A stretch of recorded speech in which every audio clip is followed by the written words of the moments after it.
High everyone, welcome back to my channel. तर आज ना आपण छान अशी रेसिपी करणार आहोत आणि खूप पौष्टिक आहे आणि खूप सोपी पण आहे. त्यासाठी मी कढईमध्ये जिरं टाकून घेतलं, एक चमचा तेल टाकलं आणि त्यानंतर जिरं टाकलं. तर आपण भाजी करणार आहोत ती म्हणजे आलू आणि पालक, म्हणजेच आलू पालकची मिक्स भाजी करणार आहोत. तर जिरं टाकल्यानंतर मी हिरव्या मिरच्या बारीक कट करून टाकल्या आणि लसूणही बारीक कट करून टाकला. त्यानंतर हिंग टाकून घ्यायचं आहे. हिंग, हळद हे सगळं टाकून घेऊन छान असं परतून घ्यायचं आहे.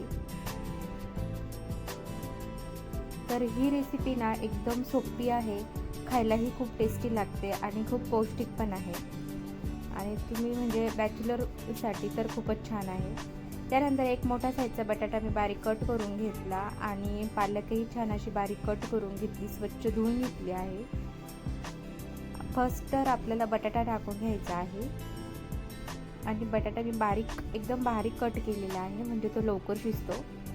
छान असा परतून घ्यायचा आहे आणि 2 मिनिट झाकण ठेवून याला वाफेतच शिजवून घ्यायचं आहे. त्यानंतर आपण यामध्ये पालक टाकून घेणार आहोत.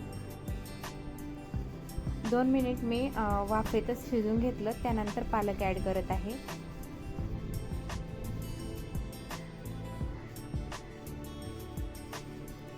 छान असं मिक्स करून घ्यायचं. त्यानंतर चवीप्रमाणे मीठ टाकून घ्यायचं आहे. यामध्ये पाणी टाकण्याची बिलकुल गरज नाही आहे, वाफेतच भाजी शिजून होते आणि मिठामुळं पाणी सुटतं, त्यातच भाजी शिजून जाते. तर झाकण ठेवून छान अशी आपण याला शिजून घेऊ. तर तुम्ही बघू शकतात इथे आपली आलू पालकची भाजी रेडी झाली आहे. तुम्ही ही भाजी भाकरीसोबत किंवा चपातीसोबत खाऊ शकतात.